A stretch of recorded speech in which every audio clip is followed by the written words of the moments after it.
Voir les mérous se reproduire, dès aujourd'hui, c'est presque inespéré. Mais comme à chaque première plongée, j'attends quand même des signes encourageants. Pouvoir me dire que l'on est bien parti pour comprendre le mystère mérou. C'est-à-dire, pas seulement la manière dont ils s'accouplent, mais surtout les raisons qui les amènent à le faire une seule fois par an et tous en même temps. Et puis aussi, mesurer les conséquences sur les requins, surexcités par la présence des mérous. Mais aussi les conséquences sur les thons à dents de chien, les grands barracudas, les raimentas. Bref, sur tous les acteurs du théâtre de la passe.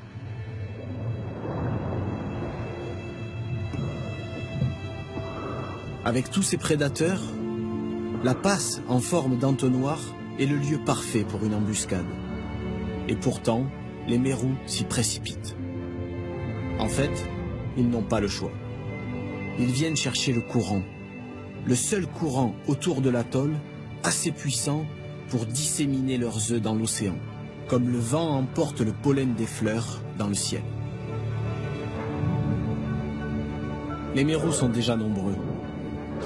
Les mâles et les femelles sont généralement indiscernables et immatures sexuellement jusqu'à 5 ou 6 ans.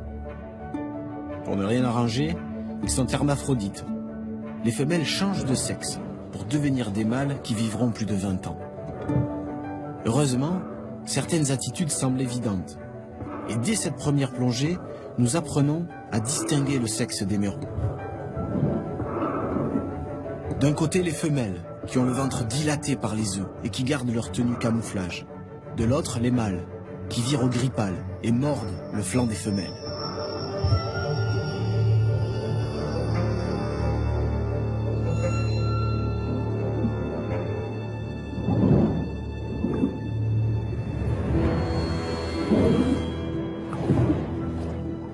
Et que signifient toutes ces confrontations? Quel est le sens de ces face-à-face? Est-ce la défense d'un territoire? La garde rapprochée d'une femelle en attendant le jour J? Est-ce de l'intimidation entre rivaux? Des préludes au combat?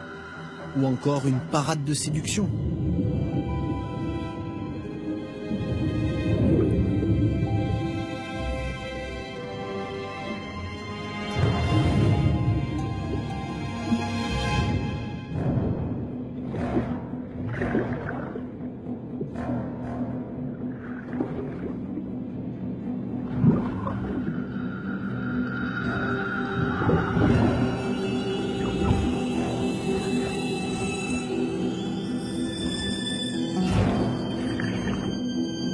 Je suis impressionné de voir à quel point les mérous se maltraitent les uns les autres.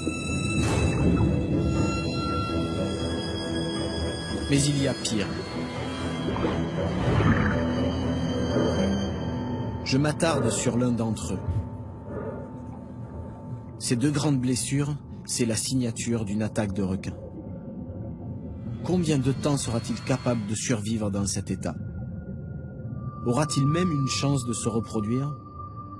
Cette reproduction, dont je cherche toujours les premiers signes.